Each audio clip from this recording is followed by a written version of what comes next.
bertumbuh di dalam Engkau ya Tuhan, juga lewat gerejamu dan di dalam komunitas-komunitas di mana kami Tuhan tempatkan. Pujian penyembahan kami dan korban kami kiranya boleh naik dan menjadi satu dupa yang harum bagimu. Sekarang tiba saatnya bagi kami membuka hati dan pikiran kami buat benih firman, supaya kami mengerti apa yang Tuhan mau sampaikan. Biar Roh Kudus mengambil alih semuanya dan menyampaikannya buat kami ya Tuhan. Kami siap mendengar firman-Mu dalam nama Tuhan Yesus. Haleluya. Amin. Boleh duduk kembali. Shalom.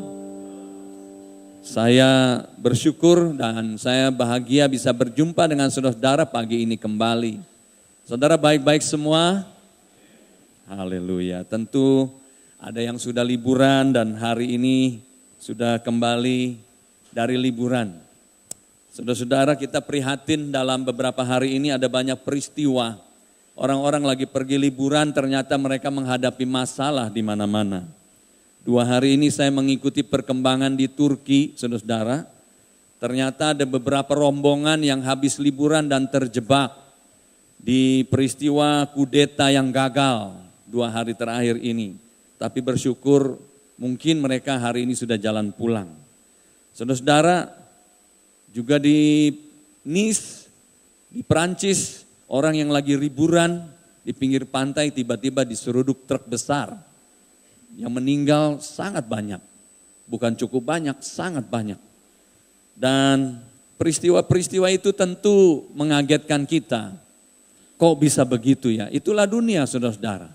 Di tempat di mana orang berpikir aman, ternyata terjadi peristiwa yang tragis. Yang penting bagi kita adalah selalu ada di dalam tangan Tuhan. Ada amin?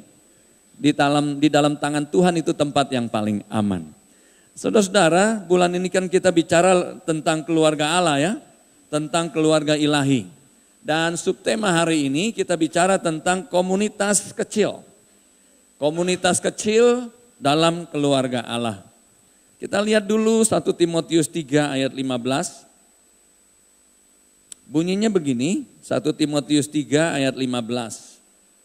Nanti saudara baca semuanya ya, seluruh perikop ini. Ayat 15, 1 Timotius pasal 3. Jadi jika aku terlambat, kata Paulus nih, dia kasih tahu surat ini kepada Timotius. Jika aku terlambat, sudahlah engkau tahu bagaimana orang harus hidup sebagai keluarga Allah. Ya ini jemaat dari Allah yang hidup, tiang penopang dan dasar kebenaran. Saudara-saudara, ini ayat pembuka bagi kita. Rasul Paulus kepada anak didiknya, muridnya yang dia kasihi, yang dia percaya, yang namanya Timotius nih, boleh diklik. Ya. Saudara-saudara, dia berkata bahwa sudah seharusnya orang itu hidup sebagai bagian dari keluarga Allah. Dan dia jelaskan keluarga Allah yang bagaimana. Keluarga Allah sebagai jemaat dari Allah yang hidup. Saudara-saudara, ini satu pengertian tentang keluarga Allah. Keluarga Allah itu sebetulnya gereja, kita ini semuanya. Tetapi gereja itu dibangun oleh jemaat-jemaat yang ada di dalamnya. Dan Rasul Paulus disebut di sana jemaat dari Allah yang hidup. Saya juga mau bilang jemaat yang ada di dalam keluarga Allah adalah jemaat yang hidup. Dan dari Allah yang hidup, ini yang namanya gereja. Saudara-saudara, bukan cuma itu, mari kita lihat beberapa ayat yang lain. Efesus 2 ayat 19 sampai 22 bunyinya begini. Demikianlah kamu bukan lagi orang asing dan pendatang, melainkan kawan sewarga dari orang-orang kudus dan anggota-anggota keluarga Allah yang dibangun di atas dasar para rasul dan para nabi dengan Kristus Yesus sebagai batu penjuru. Di dalam Dia tumbuh seluruh bangunan, rapi tersusun, menjadi bait Allah yang kudus di dalam Tuhan. Di dalam Dia kamu juga turut dibangunkan menjadi tempat kediaman Allah di dalam roh. Satu lagi ya, supaya kita nanti baru jelaskan. 1 Korintus 12. Saudara-saudara pegang 2 ayat yang tadi kita baca. 1 Korintus pasal 12 ayat 27. Bunyinya begini. Kamu semua adalah tubuh Kristus dan kamu masing-masing adalah anggotanya. Saudara-saudara, saya mau jelaskan buat saudara-saudara bahwa dari beberapa ayat ini, Rasul Paulus, semuanya memang dari Rasul Paulus, surat ini ditulis dengan ilham Roh Kudus, mengingatkan kepada semua jemaat, termasuk buat saudara dan buat saya hari ini nih, bahwa kita ini adalah bagian yang tidak terpisahkan dari keluarga Allah yang dia juga sebut sebagai bangunannya Allah. Yang dia juga sebut sebagai tubuh Kristus. Nah, sebagai keluarga Allah tentu di dalamnya ada bagian-bagian. Saya kasih gambar di situ, gambar yang cocok menurut saya. Di belakangnya ada bangunan, di depannya ada orang-orang. Itu gambaran dari keluarga Allah sebetulnya. Orang sering menyebut keluarga Allah itu sebagai gereja. Tapi konotasinya kan sering, ini gereja nih bangunan. Beda saudara-saudara. Bangunan yang kita lihat ini fisik ini adalah gedung gereja. Tapi kalau kita sebut GBI Petamburan, itu sebetulnya adalah saudara-saudara. Jemaat yang ada di dalamnya, yang membangun dirinya menjadi keluarga. Gereja Betel Indonesia di Petamburan. Gitu. Jadi kalau disebut GBI Petamburan, bukan gedungnya. Tapi kita semua yang ada di dalamnya, yang menjadi bagian dari satu komunitas besar yang namanya Gereja Betel Indonesia di Petamburan. Dan gereja ini Tuhan juga bilang ini merupakan bangunan dari Allah yang hidup yang dibangun oleh orang-orang jemaat yang ada di sini menjadi seperti bangunan. Tapi kita bicara bangunan ini sekali lagi bukan gedungnya, tapi ini bicara tentang bangunan ilahi, bangunan spiritual, yaitu gereja dari Allah, gereja dari keluarga Allah yang hidup. Yang di dalamnya ada batu-batu. Kan bangunan itu ada batu-batu, ada jendelanya. Nah itu semua merupakan komponennya. Komponennya itu adalah komunitas-komunitas di dalamnya. Ada komunitas anak-anak, ada komunitas dewasa muda, ada komunitas glamur yang tadi nyanyi, glamur gitu ya. Ada komunitas-komunitas yang lain. Juga ada di dalamnya yang namanya sel. Komunitas sel, komsel. Komsel yang kecil-kecil, yang nanti kita juga akan bicarakan tentang hal ini. Nah itu menjadi komponen dari bangunan ilahi yang Allah punya di tempat ini. Lalu saudara-saudara, tadi disebutkan di dalam 1 Korintus, kita semua ini adalah tubuh Kristus. Kita semua bagian dari tubuh Kristus.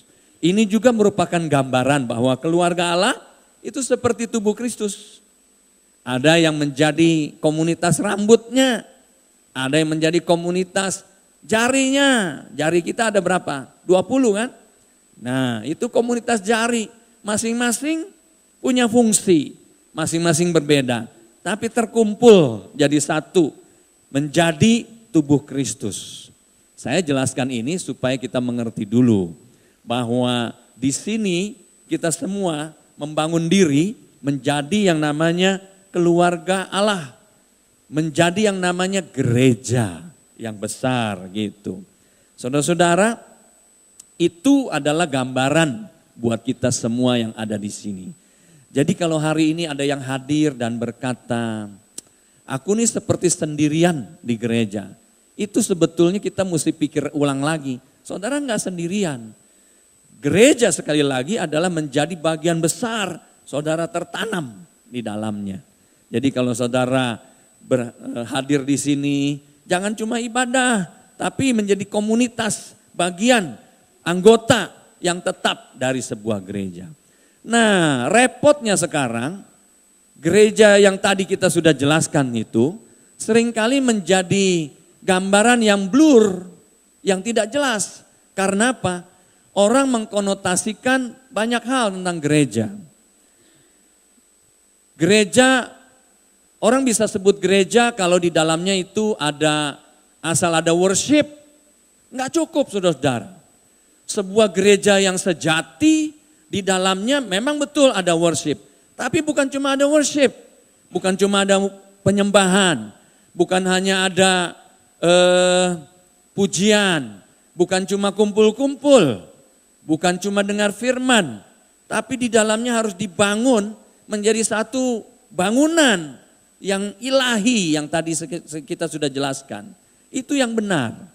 Nah sekarang ini di zaman sekarang kan ada banyak orang menyebut, oh itu gereja, belum tentu saudara-saudara. Mungkin baru fungsi kecilnya aja. Tapi kalau gereja yang sesungguhnya, saudara ada di dalamnya, tubuh Kristus dibangun. Saudara ada di dalamnya, keluarga Allah dibangun. Bangunan Allah dibangun. Begitu. Ya. Nah saudara-saudara, tadi kita sudah jelaskan. Jadi gambaran keluarga Allah itu seperti keluarga ada bagian-bagian di dalamnya, ada ayahnya, ada ibunya, ada anaknya. Atau bangunan, ada komponen batu-batunya. Atau tubuh Kristus, ada bagian-bagian tubuhnya. Nah saudara-saudara, bagian-bagian ini yang namanya komunitas kecil. Ada jendela-jendela, itu komunitas jendela namanya. Ada pintu-pintunya kan, itu jadi komunitas pintu. Masing-masing punya fungsi, tapi semuanya jadi satu. Sebuah gereja yang benar itu harus memiliki komunitas-komunitas kecil yang melekat kuat di dalamnya. Yang tadi saya bilang nih, ini gereja yang benar nih. Gereja yang dibangun sesuai dengan pesan firman tadi. Tubuh Kristus, bangunan Allah, keluarga Allah. Nah ini semua membangun menjadi bangunan Allah tadi. Dengan adanya komunitas-komunitas di dalamnya. Komsel-komsel di dalamnya. Saudara-saudara, hari ini kita mau bahas. Kenapa sih mesti ada komunitas-komunitas kecil di dalam gereja? Saudara jangan berpikir dulu nih Pak Kiki mau bicara tentang komsel. Memang di dalam komunitas kecil itu ada komsel. Tapi ada komunitas-komunitas lain, yaitu keluarga kita sendiri, saudara-saudara. Tidak hanya komsel, yaitu persekutuan dari beberapa keluarga atau keluarga kita sendiri, tapi ada keluarga kita, ada yang lebih besar. Kalau di Petamburan kan ada yang namanya rayon. Mungkin ada juga yang lebih besar lagi, namanya pos PI dan sebagainya. Saudara-saudara, itu bukan merupakan satu program gereja. Tapi itu merupakan bagian dari gereja. Kita bikin program, kita nggak bikin program, bagiannya tetap ada. Nah gereja yang hidup itu akan mengaktifkan bagian-bagiannya supaya tumbuh. Nah ini hal yang sangat penting yang seringkali orang lupa. Gitu, nanti saya mau cerita ya. Jadi saudara-saudara, komunitas kecil di dalam gereja itu sangat penting. Coba kita lihat dulu ya, kenapa sangat penting. Efesus 4, kita buka kitab Efesus 4 ayat 15 dan 16.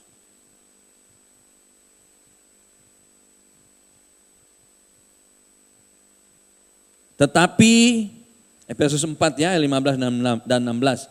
Tetapi dengan teguh berpegang kepada kebenaran di dalam kasih, kita bertumbuh di dalam segala hal ke arah Dia, Kristus yang adalah kepala. Daripadanya lah seluruh tubuh yang rapi tersusun dan diikat menjadi satu oleh pelayanan semua bagiannya sesuai dengan kadar pekerjaan tiap-tiap anggota, menerima pertumbuhannya dan membangun dirinya dalam kasih. Perhatikan kalimat terakhir, menerima pertumbuhannya dan membangun dirinya dalam kasih. Saudara-saudara, di dalam tubuh Kristus tadi saya sudah jelaskan ada komunitas kecil. Di dalam komunitas-komunitas ini, di dalamnya ada keluarga-keluarga kita, di dalamnya ada persekutuan dari anak-anak kita, ada sel-sel dan lain-lain. Di situ kata firman Tuhan, hendaknya kita bertumbuh menjadi semakin besar. Tumbuh itu artinya semakin besar. Lalu membangun diri, enggak selalu kecil tapi dibangun. Membangun dirinya dalam kasih. Boleh dibuka genre. Nah, saudara-saudara, komunitas kecil di dalam gereja itu, termasuk juga nanti jadi gereja, itu adalah tempat kita bertumbuh bersama. Allah tadi sudah jelaskan dalam firman Tuhan, bahwa Dia ingin kita ini semua tumbuh. Kalau tumbuh di gereja seperti ini, kita akan tumbuh kalau ditaburi firman. Kita tumbuh ketika kita bersekutu seperti ini. Tapi kebutuhan kita ini enggak cukup kalau cuma dipenuhi seminggu sekali. Harusnya tiap hari kita bertumbuh. Nah kalau tiap hari bikin gereja, bikin ibadah, bikin pertemuan seperti ini kan susah. Kita harus tumbuh dalam komunitas yang lebih kecil. Komunitas yang lebih kecil itu perlu ada di rumah kita. Ada di lingkungan kita. Maka jadilah yang namanya sel dan rayon, saudara-saudara. Saudara-saudara, itu perlu buat kita bertumbuh. Di rumah kita bertumbuh. Tumbuh lewat apa? Bertumbuh lewat pembacaan firman. Tumbuh dalam firman. Tumbuh apa lagi? Tumbuh dalam karakter menjadi seperti Kristus. Karakter-karakter yang tadinya negatif, kita kemudian diubah, belajar untuk diubah lewat firman, lewat peristiwa-peristiwa di dalam keluarga, lewat kehidupan yang kita jalani, kita menjadi bertumbuh menjadi seperti Kristus, karakter kita. Lalu bertumbuh apa? Bertumbuh dalam melayani. Melayani kalau di gereja semua melayani kan gak cukup. Melayani dalam komunitas kecil. Tumbuh lagi dalam hal apa? Penata layanan, aktif dalam bagian-bagian tertentu. Sebagai pendoa, pemuji, pemain musik seperti yang tadi dimainkan. Saudara-saudara, saya nggak tahu bapak-bapak dan ibu-ibu kita ini sudah umur berapa masih main gitar, masih main musik seperti itu. Saya baru kemarin ngobrol sama pemain musik, andai kata Tuhan kasih saya pinter main musik, bisa aja satu main musik. Saya bilang saya akan main musik, saya akan suka main musik. Saya hanya bisa dikasih nyanyi sama Tuhan. Itu pun kadang-kadang suka fales gitu. Tapi nggak apa-apalah, nyanyi aja begitu. Nah saudara-saudara, itu bagian kita bisa main musik, kita bisa nyanyi. Apa yang kita bisa lakukan dalam penata layanan. Nah kalau di gereja semuanya kan nggak mungkin. Harus di rumah, nanti saya cerita. Lalu kemudian tumbuh dalam hal apa lagi? Iman percaya. Saya mau cerita begini saudara-saudara.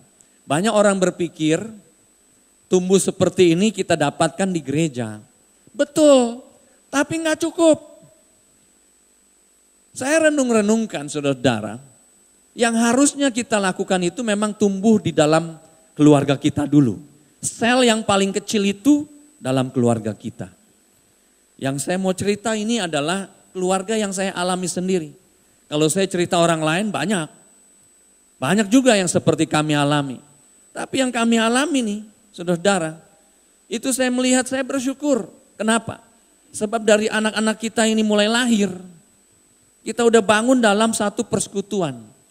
Bukan karena saya pendeta, bukan karena istri saya juga pendeta dan anak dari pendeta, Pak Gembala almarhum, bukan. Tapi memang kita punya niat. Kita harus bangun satu komunitas kecil, keluarga kita sendiri lebih dahulu. Saudara-saudara, apa yang kita tabur itu dulu ternyata tidak sia-sia. Saya percaya hal yang sama dialami oleh keluarga-keluarga saudara. Kalau saudara melakukan yang sama, tidak sia-sia.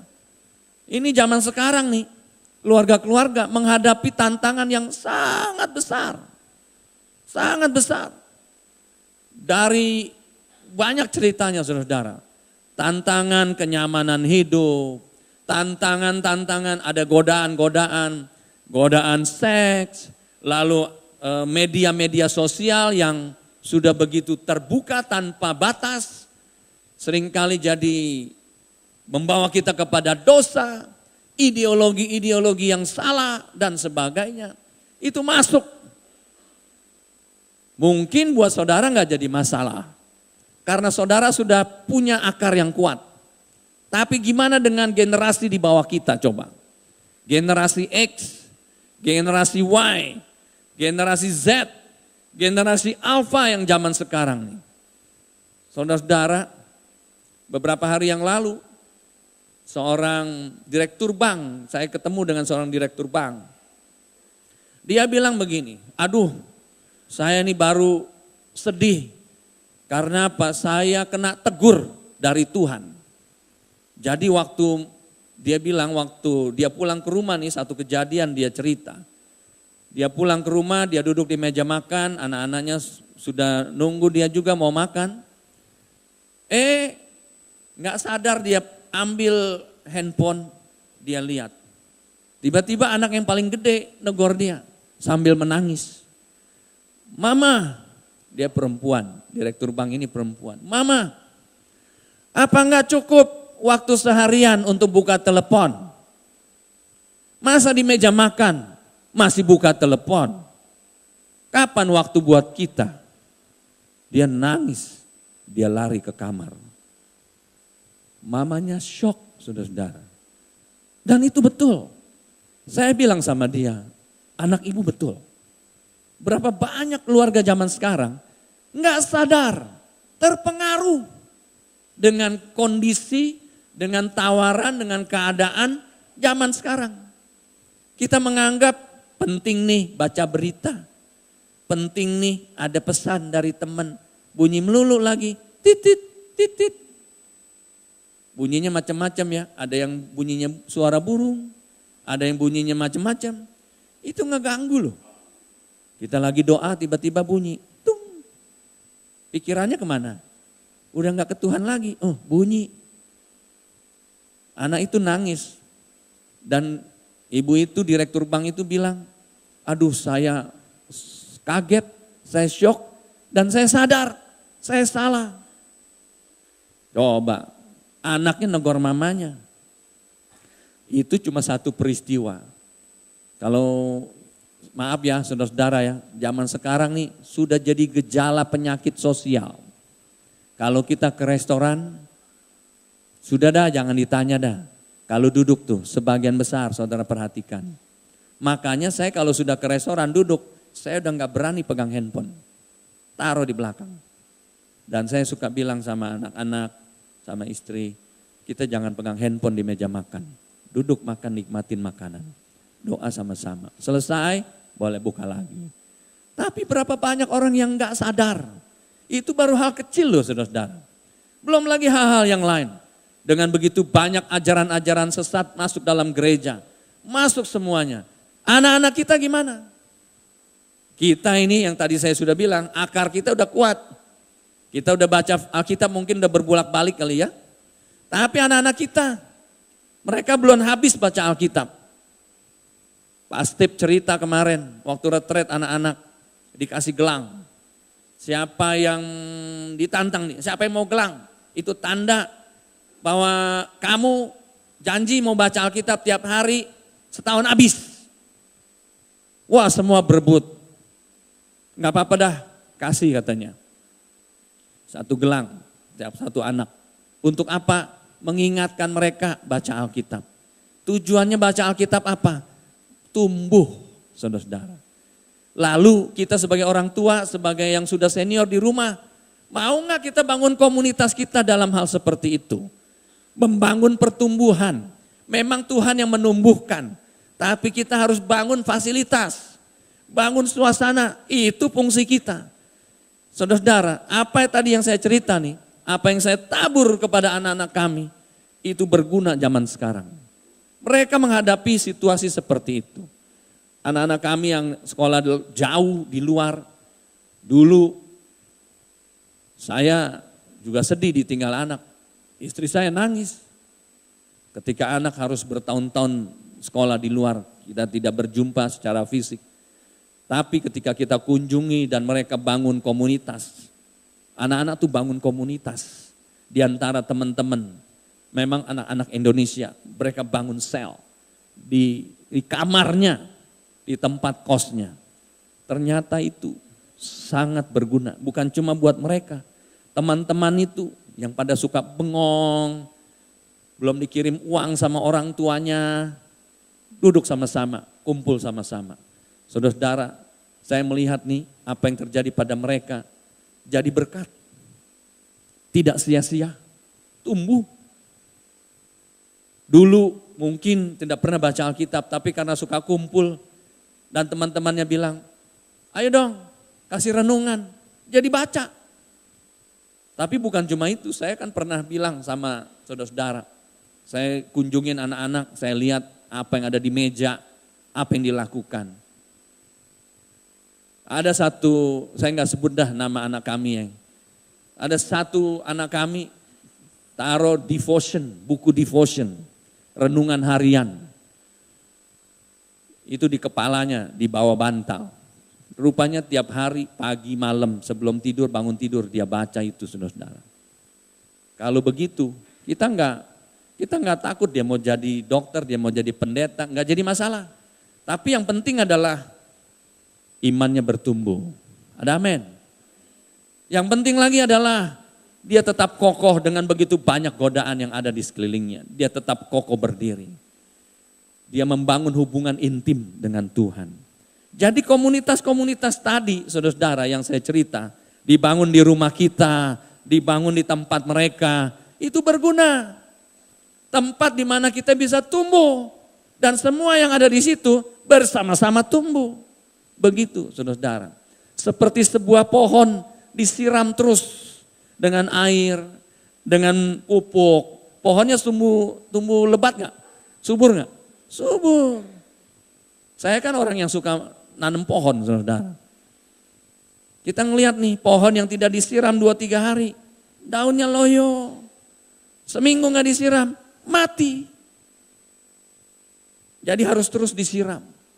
Nah di dalam komunitas kecil, mulai dari rumah kita, sel, rayon yang dibangun oleh kita bersama-sama, saudara-saudara, itu kita akan bertumbuh bersama-sama. Jangan pernah berpikir, aduh aku sudah sibuk. No. Nanti kalau kita sudah belajar nih, sudah tahu nih, seumur saya bahkan mungkin sudah lebih tua lagi, kita akan mengerti betul betapa pentingnya hal itu. Dan apa yang kita tabur tidak akan pernah sia-sia. Ada amin? Pertanyaannya, mau nggak kita lakukan itu? Saya challenge saudara. Saya ini udah bukti hidup, keluarga kami bukti hidup, lakukanlah itu. Dan saudara tidak akan sia-sia. Kita jangan berpikir aku mau tinggalin harta warisan.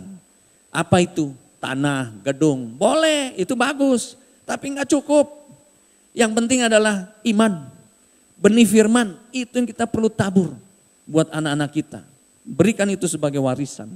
Yang kedua, kita buka di dalam Kisah 2 ayat 42 dan Ibrani 10 ayat 25. Kisah Rasul pasal 2 ayat 42. Bunyinya begini. Mereka bertekun dalam pengajaran rasul-rasul dan dalam persekutuan. Dan mereka selalu berkumpul untuk memecahkan roti dan berdoa. Ayat ini berkata mereka bertekun, jemaat bertekun. Bertekun dalam apa? Pengajaran rasul-rasul, itu artinya pengajaran firman. Dan dalam persekutuan, komunitas kecil.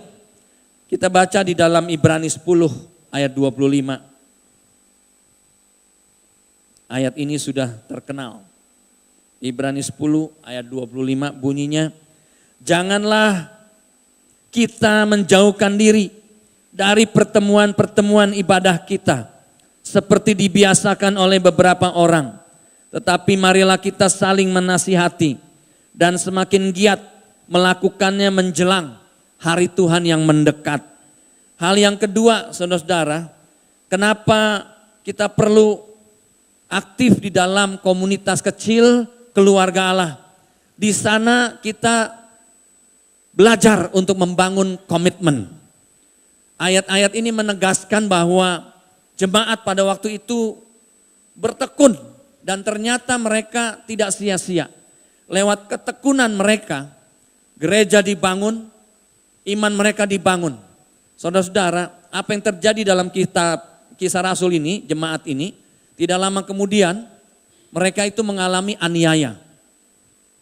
Kita sering membaca peristiwa aniaya zaman sekarang di Timur Tengah yang terjadi lewat kekejaman dari ISIS itu. Saudara, Kisah Rasul zaman sesudah beberapa tahun sesudah Tuhan Yesus naik ke sorga ini, itu juga jemaat memang bertumbuh. Tapi setelah bertumbuh, gereja dihancurkan. Dan penghancuran gereja pada waktu itu tidak main-main. Pembunuhan sudah biasa dilakukan waktu itu. Di mana-mana. Dan puncaknya pada tahun 70. Jadi kira-kira 30 tahun, 40 tahun setelah Tuhan Yesus naik ke sorga, itu gereja orang-orang Kristen ditangkap, dibunuh di mana-mana pada waktu itu.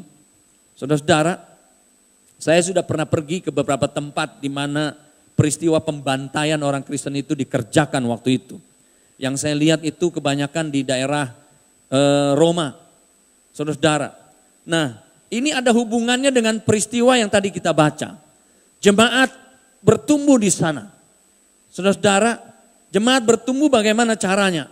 Mereka bertekun. Kata bertekun itu artinya dengan setia terus-menerus dan dengan komitmen yang besar mereka hadir dan mereka komit sama-sama membangun gereja, membangun keluarga Allah. Dan itu tidak sia-sia. Apa yang diberikan oleh setiap anggota, komitmen-komitmen mereka, ketekunan mereka, itu menjadi lem, menjadi perekat, menjadi kekuatan keluarga Allah yang namanya gereja dibangun pada waktu itu, saudara-saudara. Sehingga gereja walaupun dibantai waktu itu, tetapi tetap bisa bertahan. Komitmen itu dibangun oleh orang-orang yang hidup pada waktu itu. Dan sampai hari ini menjadi benih buat kita. Warisan yang ditinggal buat kita sehingga kita bisa menjadi orang percaya. Nah, mereka membangun ketekunan mereka karena mereka komit sama-sama. Mereka komit juga mendengar firman. Saudara-saudara, waktu itu nih yang namanya buku ini, Alkitab, belum ada. Hanya kitab Taurat. Tetapi mereka kumpulkan semua. Apa yang mereka dengar dari Matius, apa yang mereka dengar dari Markus, dicatat, dikumpulkan. Dan kemudian pada waktu pertemuan konsili gereja, beberapa tahun kemudian setelah peristiwa pembantaian itu, gereja bertemu, tua-tua gereja bertemu dan mereka kumpulkan, mereka bangun menjadi, firman Tuhan itu dibangun, dikumpulkan menjadi Alkitab. Kita bisa nikmatin sekarang ini karena ada orang-orang yang terbeban dan mereka membangunnya dalam komunitas itu. Walaupun aniaya terjadi, tapi mereka tanam komitmen, tanam ketekunan, tanam kerendahan hati. Di dalam komitmen itu ada saling menghormati, ada komitmen yang kuat lah untuk saling membangun. Dan ternyata itu tidak sia-sia. Salah satu bukti dari komitmen itu ini, jadinya Alkitab. Yang kedua, gereja berdiri sampai sekarang. Itu semua karena ada komitmen dari senior-senior kita. Begitu saudara-saudara. Gereja ini sama GBI Petamburan. Kalau saudara-saudara tidak tanam komitmen, nggak ada lagi. Tapi saya bersyukur, kita semua bersyukur, hamba-hamba Tuhan bersyukur karena di antara saudara, mungkin ya semualah di antara saudara nih, tanam komitmen.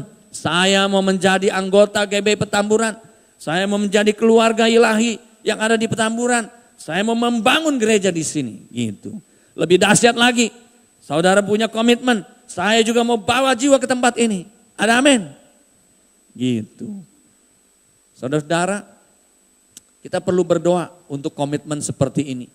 Karena zaman sekarang nih, saya baru bahas sama hamba Tuhan yang lain.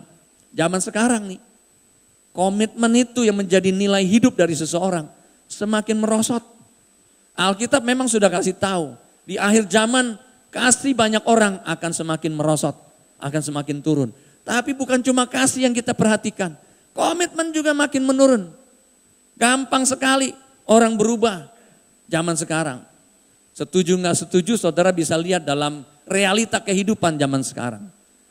Bukan cuma dalam kehidupan di luar dah, rumah tangga aja. Berapa banyak orang dalam rumah tangga nih suami istri, komitmennya pecah. Dengan mudah mereka berkata, kita cerai, kita pisah dulu. Padahal waktu menikah janji di depan altar, sehidup semati dalam susah dan senang sampai maut yang memisahkan kita. Betul? Yang sudah menikah? Betul? Udah lupa janjinya? Pasang itu di dinding. Itu kadang-kadang kita kesel kalau ngeliat gitu. Ada jemaat yang bilang, itu cuma janji gombal. Saudara, banyak orang komitmennya pakai tanda tanya besar. Kadang-kadang nih kalau menikah nih, dalam katekisasi, saya perlu tanya secara khusus loh. Kepada pasangan-pasangan, nih kita bicara pasangan yang mau menikah nih. Bener-bener ya, udah siap menikah ya. Kalau udah nikah, udah didoakan, nggak ada istilah pisah lah, berantem lah, nggak boleh. Mungkin saudara bilang berantem boleh lah ya, berantem kecil-kecilan. Tapi jangan pernah dari mulut keluar kata pisah, cerai, nggak boleh. Mikir dulu sebelum menikah. Harus ditanya seperti itu. Kenapa saudara-saudara?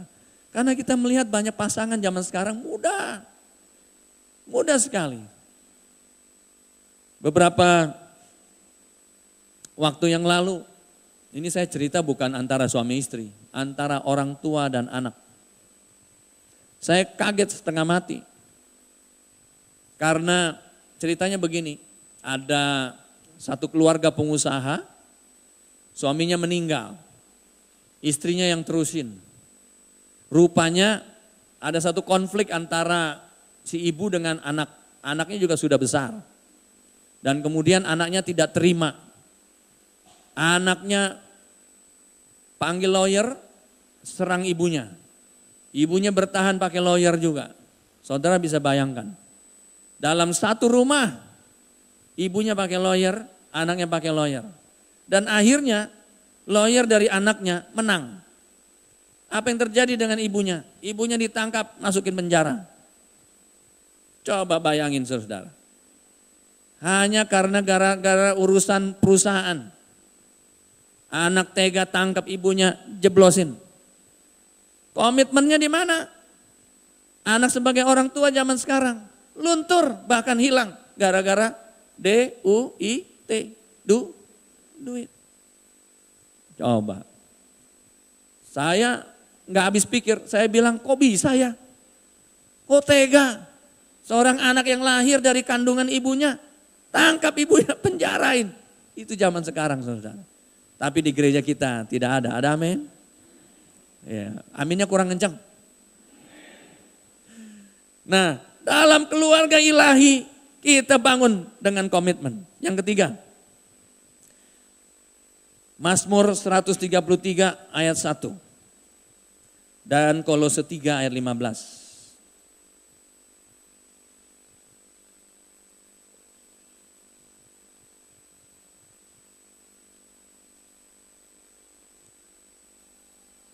Oke, Mazmur 133 ayat 1, nyanyian ziarah Daud. Sungguh alangkah baiknya dan indahnya apabila saudara-saudara diam bersama dengan rukun. Diam bersama dengan rukun. Jadi artinya ayat ini mengajak kita semua tahu nih, alangkah baiknya, kata Daud tuh, dan indahnya, udah baik indah lagi. Apabila saudara-saudara, jadi rame-rame nih, diam bersama, kumpul dalam komunitas dengan rukun. Kita lihat lagi satu ayat, Kolose 3 ayat 15. Henry tolong bantu supaya cepat ya. Hendaklah damai sejahtera Kristus memerintah dalam hatimu. Karena untuk itulah kamu telah dipanggil menjadi satu tubuh dan bersyukurlah. Ada kata itulah untuk itulah kamu telah dipanggil. Ada kata dipanggil. Saudara-saudara, yang saya mau jelaskan adalah begini. Di dalam komunitas kecil, keluarga Allah yang kita bangun.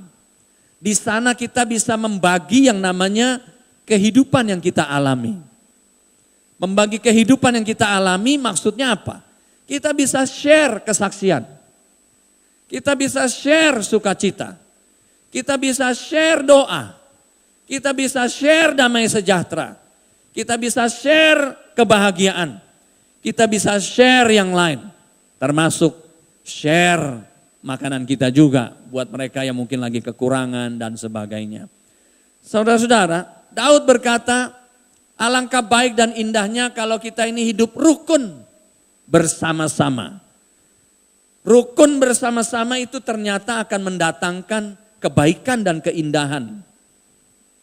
Lalu saudara-saudara, kita perlu memiliki gambaran bahwa di dalam komunitas sel, dalam komunitas kecil, dalam gereja yang sesungguhnya, kalau kita ada di dalamnya, hidup dalamnya, tumbuh bersama dan kita membagi kehidupan kita, pasti ada banyak orang diberkati, kita pun diberkati. Begitu. Saya mau cerita lagi. Di rumah kami itu, kami pernah membangun sel. Sekarang memang sudah enggak lagi karena sudah waktunya lah, sudah susah ngaturnya. Tapi waktu kami bangun sel, ada 7 keluarga kita kumpulin. Selain keluarga kami sendiri. Ada Pak Ek Chuan, ya, Pak Sebastian, ada Pak Hendrasa, ada siapa lagi tuh, pokoknya ada 7 keluarga. Kita bangun, kita bikin persekutuan sel di rumah namanya Eklesia. Dan kemudian itu tumbuh. Lalu masing-masing bawa teman. Saudara tahu, dari 7 keluarga ini kita bisa panggil jemaat, orang-orang yang belum pernah kumpul, jiwa-jiwa baru. Dan puji Tuhan mereka bisa kumpul. Dari sel, dari rumah kemudian jadi sel, dari sel kemudian jadi rayon. Kadang-kadang yang hadir bisa sampai 60 orang. Tadinya cuma sekitar 12, 15 begitu. Dan akhirnya saudara dalam pelayanan yang terjadi waktu itu, ada beberapa orang juga akhirnya dibaptis. Terima Tuhan. Ada satu yang sudah meninggal, tapi dia sudah dibaptis. Saya ingat betul, ibu itu bisa menerima Tuhan Yesus lewat sel di tempat kita. Itu merupakan mujizat. Orang bisa berubah, bisa bertobat, bisa menerima Tuhan Yesus. Buat kami itu mujizat. Sebab gak akan bisa seorang berubah, kita gak bisa merubah hati seseorang kalau bukan Roh Kudus yang bekerja. Dan itu mujizat. Dan itu terjadi. Saudara tahu dari persekutuan sel yang terjadi itu, lama-lama jadi rayon, sekarang jadi gereja besar. Itu semua merupakan bagian yang tidak terpisahkan dari apa yang kita kerjakan. Nah, saudara, itu semua bisa terjadi karena apa? Kita bagi kehidupan. Ayo dengar kesaksian. Ada satu orang pria, satu orang bapak, dia gak akan pernah lupa setiap kali ketemu saya. Dia bilang begini, Pak Kiki, saya gak pernah lupa kejadian yang terjadi pada malam hari Kamis. Saya lupa tuh tanggal berapa tuh. Kalau gak salah tanggal 14 atau 15. Peristiwa tahun 1998. Itu kita lagi bikin pertemuan sel di rumah, saudara-saudara. Itu tiba-tiba api membara di mana-mana. Rumah kami kan di daerah Puri Indah, dekat dengan Cengkareng. Bapak ini mau pulang ke rumahnya di Cengkareng. Nggak bisa jalan karena dia lihat ruko dibakarin, mobil-mobil dibakarin. Akhirnya dia belok putar lawan arah, yang dia ingat apa? Rumah saya. Dia datang ke rumah dan di situ dengan muka pucat dia cerita. Saya sambut dia, pas lagi mau firman Tuhan. Saya sambut dia dan saya tanya, ada apa? Dia cerita, lalu saya bilang, yuk minum dulu, duduk dengar firman dulu. Malam itu dia nggak bisa pulang, tapi dia ikut persekutuan. Itu persekutuan dia bilang, saya tidak pernah lupa persekutuan malam itu Pak. Karena apa? Sebab kalau saya lanjut, saya mati. Tapi Tuhan ingatkan saya balik ke rumah Bapa dan saya bersekutu di situ. Itu persekutuan saya nggak pernah lupa. Setiap kali ketemu sampai hari ini. Padahal peristiwa itu sudah 18 tahun yang lalu. Tapi ternyata di mana di situ malam itu terjadi peristiwa dia diberkati, dijamah Tuhan. Padahal dia sudah mau mati, itu ternyata menjadi berkat buat hidupnya sampai hari ini. Gitu loh saudara-saudara. Jadi komunitas yang kita bangun tidak akan sia-sia. Itu semua akan menjadi berkat bagi banyak orang yang hadir di dalamnya. Ada amin? Yang terakhir, kenapa kita perlu membangun komunitas kecil di dalam keluarga ilahi? Matius 18 ayat 19 sampai 20.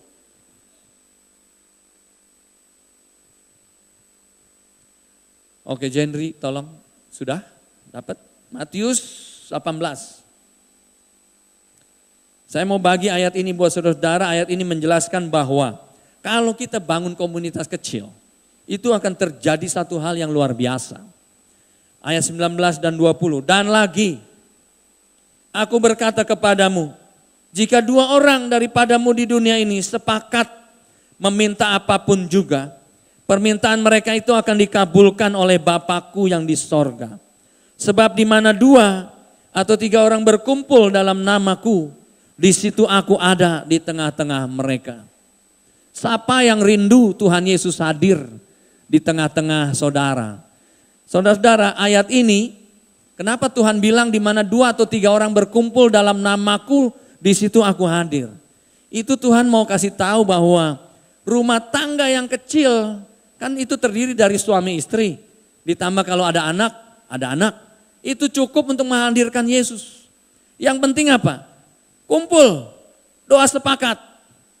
Tuhan Yesus ada di tengah-tengah mereka. Kita nggak boleh lupa hal ini. Komunitas di mana kita bisa bangun walaupun itu kecil, ternyata bisa menjadi tempat kita berjumpa Kristus. Dan kalau kita berjumpa Kristus, pasti itu berkat mengalir. Berkat kebahagiaan, damai sejahtera, urapan dari Tuhan, kekuatan gitu. Ada amin? Siapa yang mau minta Tuhan Yesus hadir di rumahnya? Bangunlah komunitas saudara-saudara, sepakat berdoa bersama-sama. Saya yakin betul itu akan terjadi dalam setiap rumah tangga dan juga setiap sel yang dibangun bersama-sama. Ada amin? Biarlah saudara-saudara boleh mengalami hal yang serupa dan saudara boleh membangun komunitas-komunitas kecil ini. Mulai dari keluarga saudara-saudara. Tidak akan sia-sia. Bahkan itu sangat penting, sangat berguna. Lebih-lebih bagi generasi penerus di rumah kita. Itu akan menjadi berkat bagi mereka. Warisan yang tidak bisa diambil oleh dunia ini. Dan dia akan pertahankan itu. Akan membangun spirit mereka untuk menjadi pemimpin, menjadi orang-orang hebat di kemudian hari. Tanpa perlu mendengar dari motivator-motivator. Tapi motivatornya adalah saudara sendiri dan firman Tuhan. Itu tidak akan sia-sia. Pasti akan berguna. Seperti yang tadi saya cerita, keluarga kami sudah mengalaminya. Saya berdoa biar keluarga saudara juga mengalaminya. Ada amin? Mari kita bangkit berdiri.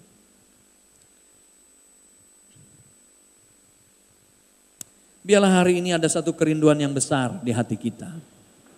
Dan bersama dengan keluarga kita mau bangun komunitas ilahi di dalam keluarga.